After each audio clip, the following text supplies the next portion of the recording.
এই পৃথিবীতে কেউ কাউকে জায়গা করে দেয় না, জায়গা করে নিতে হয়।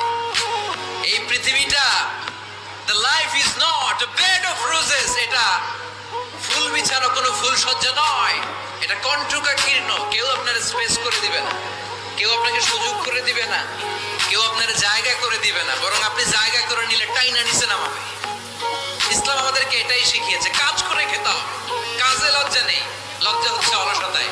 লজ্জা কিসে? আজকের আলোচনা থেকে এটা মুখস্থ করে নিতে হবে, কাজে লজ্জা নেই।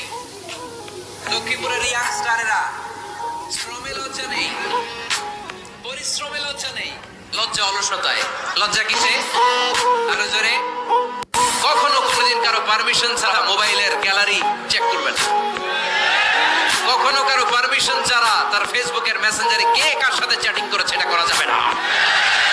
কখনো কারো পারমিশন ছাড়া তার মেইলের ইনবক্স খুলে দেখা যাবে না। কখনো কারো পারমিশন ছাড়া কারো ব্যক্তিগত চিঠি পড়া যাবে না। দিস ইজ ইসলাম, এটাই ইসলাম। আব্বারে বলবেন, আব্বা ওযু করে আসছেন, নামাজ পড়বেন, সূরা ফাতিহা পড়ে একটু ফু দিয়ে দেন। আম্মারে বলবেন, আম্মা আপনি তো এখন ওযু করে নামাজ পড়বেন, আমার মাথায় একটু হাত দিয়ে ফু দিয়ে দেন। আল্লাহর কসম, গোটা বিশ্বের সবগুলো পীর সাহেব হুজুর কোরআন খতম দিয়ে এক গ্লাসের পানিতে ফু দিবে, আর আরেক গ্লাসে আপনার আব্বা শুধু বিসমিল্লাহ বলে ফু দিবে। মুহূর্তে আপনার আব্বার দোয়াটা আরশে উঠে যাবে। বাবা মারে চিনলো না, দোয়া নিতে জানলো না। অনেক দেখেছে এরকম, প্রতি বছর উমরা করে, বাপরে ভাত দেয় না, মারে ভাত দেয় না।